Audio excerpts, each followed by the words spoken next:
पहाड़ियों और हरे-भरे खेतों के बीच बसे एक अनोखे छोटे से गांव में कौआ नाम का एक शरारती कौआ और मुन्नी नाम की एक प्यारी सी गौरैया रहती थी।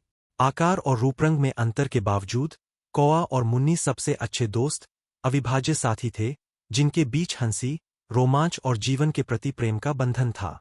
कौआ पूरे गांव में अपनी चंचल हरकतों और हाजिर जवाबी के लिए जाना जाता था।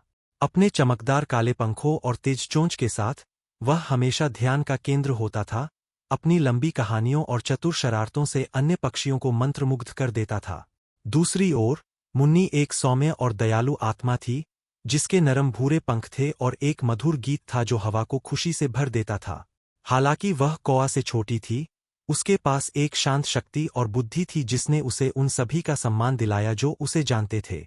कौआ और मुन्नी एक साथ मिलकर गांव और उसके बाहर घूमने, नए रोमांच की खोज करने और अपने आसपास की दुनिया के आश्चर्यों की खोज करने में अपना दिन बिताते थे।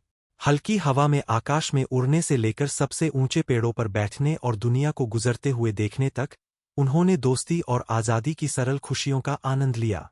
लेकिन एक दिन, गांव में त्रासदी हुई जब एक भयंकर तूफान पूरे देश में आया और अपने पीछे विनाश छोड़ गया। घर नष्ट हो गए, फसलें बर्बाद हो गईं और कई ग्रामीण बेघर और बेसहारा हो गए। जरूरत के समय में अपने साथी प्राणियों की मदद करने के लिए दृढ़ संकल्पित, कौआ और मुन्नी हरकत में आए और राहत प्रयासों में मदद करने के लिए गांव के अन्य पक्षियों को एकजुट किया। वे घर घर उड़कर उन लोगों के लिए भोजन और सामग्री इकट्ठा करने लगे, जिन्होंने तूफान में अपना सब कुछ खो दिया था। उनके दिल अपने साथी प्राणियों के लिए दया और सहानुभूति से भर गए। जब उन्होंने अपने गांव को फिर से बनाने और उन लोगों में आशा लाने के लिए अथक प्रयास किया जिन्होंने अपना सब कुछ खो दिया था, तो कौआ और मुन्नी को पता चला कि दोस्ती की सच्ची शक्ति भव्य इशारों या वीरतापूर्ण कार्यों में नहीं है, बल्कि समय समय पर एक दूसरे के लिए मौजूद रहने के सरल कार्य में निहित है। आवश्यकता का।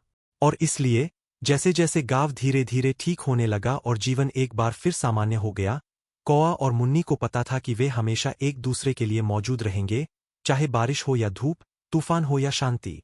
क्योंकि एक दूसरे की संगति में उन्हें एक ऐसा बंधन मिला था जो किसी भी तूफान से अधिक मजबूत था और समय से भी अधिक स्थायी था, एक ऐसी दोस्ती जो जीवन भर और उसके बाद भी कायम रहेगी।